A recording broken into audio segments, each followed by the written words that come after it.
এক ভাই জানতে চেয়েছে, এক চোখওয়ালা একটা বাচ্চার জন্ম হয়েছে, তাহলে কি দাজ্জাল এসে গেছে? আমরা এক চোখের বিষয়টা শুনলেই অনেক সময় মনে করি যে দাজ্জাল মনে হয় চলে আসছে। আসলে দাজ্জালের এক চোখের বিষয়টা কি, হাদিসের ভিতরে দুই রকমই আসছে। দাজ্জালের ডান চোখটা থাকবে মুসা, মুসা মানি মামসুহুল আইন, মামসুহ মানি এটা মুছা থাকবে। কপালের মধ্যে একটা চোখ থাকবে এমনটা না। দাজ্জালের দুই চোখের ভিতরে একটা চোখ থাকবে মামসুহুল আইন, একটা চোখ থাকবে মুছা। মুসা এর অর্থ কি? এই জন্য দাজ্জালকে এক অর্থে মাসিহ বলা হয়। মাসিহ মানি মুছে ফেলা। দাজ্জালের একটা চোখ যেহেতু মুসা থাকবে, আঙ্গুর ফল পচে গেলে যেভাবে ফুলে পচে ফাঁপা হয়ে যায়, একটা চোখ এরকম থাকবে, নষ্ট থাকবে। কিন্তু আমরা এই সময়ে দেখি যে প্রযুক্তিতে এক চোখের যে বিষয়গুলো দেখানো হচ্ছে, কপালের মধ্যে এক চোখ। দাজ্জালের কপালের মধ্যে এক চোখ থাকবে না, কপালের মধ্যে কাফা র লেখা থাকবে, অথবা কাফের লেখা থাকবে, অথবা তিনটা অক্ষর আলাদা আলাদা লেখা থাকবে, কাফ ফা র।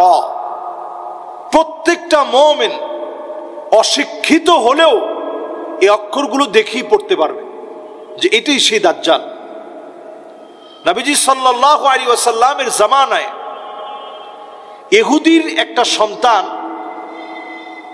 সে অনেক বিষয় কেমন যেন বলে ফেলতে পারত। ওমর রাদিয়াল্লাহু তাআলা আনহু নবীজি সাল্লাল্লাহু আলাইহি সাল্লামের কাছে এই বিষয়টা যখন বললেন, নবীজি সাল্লাল্লাহু আলাইহি ওয়াসাল্লাম গেলেন এই ছেলের কাছে এবং তাকে বলা হলো যে বলো তো দেখি এখন আমার কাছে কি আসতেছে। তখন সেই ইহুদির সন্তান বলে ফেললো আর দুঃখ। সূরা দোখান তখন নাজিল হচ্ছিল, আর দুঃখ যখন বলে ফেলেছে, নবীজি সাল্লাল্লাহু আলাইহি সাল্লাম তার বুকের মধ্যে মৃদু করে এইভাবে আঘাত করলেন এবং আঘাত করে বললেন যে তোর কাছে সত্য আসে, মিথ্যাও আসে। দাজ্জাল সত্য মিথ্যা মিশ্রিত। এজন্য হাদিসের মধ্যে বারবার বলা হয়েছে লা তাকুমুস সাআহ, ততদিন পর্যন্ত এই পৃথিবী শেষ হবে না। সালাসুনা দাজ্জালুনা কাযাবুন, মিথ্যাবাদী 30 জন দাজ্জালের আবির্ভাব যতদিন পর্যন্ত না হবে ততদিন পর্যন্ত এই দুনিয়া আল্লাহ শেষ করবেন না। এই পৃথিবীতে অনেক মিথ্যাবাদীর আবির্ভাব হয়েছে, যেমন গোলাম আহমেদ কাদিয়ানি এক মিথ্যাবাদী, মির্জা গোলাম আহমেদ কাদিয়ানি মিথ্যুক। এই মিথ্যাবাদীর পৃথিবীতে আগমন, এটাও এক প্রকার দাজ্জালের আগমন। নবীজি বলেছেন 30 জন মিথ্যাবাদীর আগমন হবে। এই 30 জন মিথ্যাবাদীর মধ্যে মুসাইলামাতুল কাযযাব সহ এই পর্যন্ত অনেক মিথ্যাবাদীর আবির্ভাব হয়ে গেছে। এক চোখ দেখলেই কাউকে আমরা দাজ্জাল বলতে পারি না। এক চোখের ডিউরেশন দেখে আমরা কাউকে দাজ্জাল বানাতে পারি না। ওই বাচ্চা যে দুঃখটা বলে দিয়েছিল যে এখন আপনার কাছে আর দুঃখ এটা আসতেছে, সূরা দোখান তখন নাজিল হচ্ছিল। ওমর রাদিয়াল্লাহু তাআলা আনহু তরবারি বের করে ফেলছেন, ইয়া রাসূলুল্লাহ এখনই তার কল্লা উড়িয়ে দিই। আল্লাহ রাসূল সাল্লাল্লাহু আলাইহি ওয়াসাল্লাম বললেন না, যদি সে দাজ্জাল হয় তুমি তাকে মারতে পারবে না। যদি দাজ্জাল হয় তুমি তারে হত্যা করতে পারবে না, তারে হত্যা করবে ঈসা আলাইহিস সালাতুস সালাম। কাজে তুমি তারে মারতে পারবে না, ছুরি চালায় কোনো লাভ হবে না। তো তখন তিনি থেমে গেলেন। ঈসা আলাইহিস সালাতুস সালাম এসে দাজ্জালকে হত্যা করবে। দাজ্জাল আসবে ঠিক কখন? দাজ্জাল আসবে ইমাম মাহদী আলাইহিস সালাতুস সালামের 6 বছর পরে তার আত্মপ্রকাশ ঘটবে। দাজ্জালের ব্যাপারে সমস্ত নবী আম্বিয়া আলাইহিমুস সালাম কিছু কমন কথা বলেছেন, দাজ্জালের কাছ থেকে পানাও চেয়েছেন।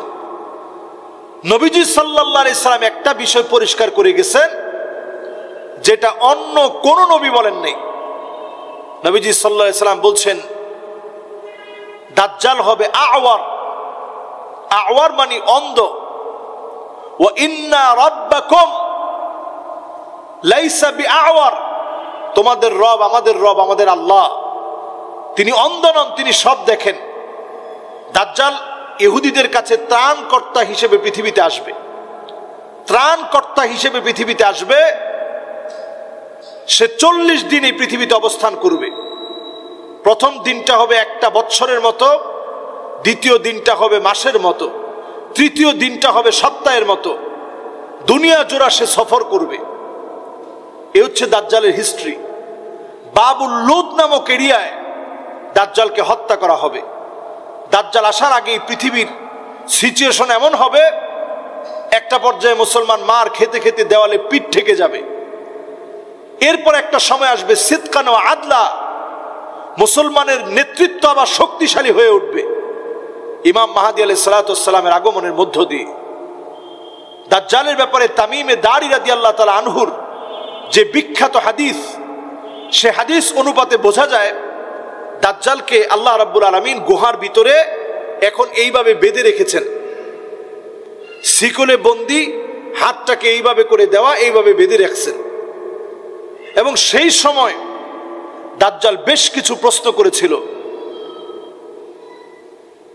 আমাদের আরব বিশ্বের বিভিন্ন বিষয় সম্পর্কে সেই সময় প্রশ্ন করেছিল। এই প্রশ্নগুলো এখন আপনি মিলিয়ে দেখলে দেখবেন যেই তবারিয়া নামক একটা বহায়রা আছে,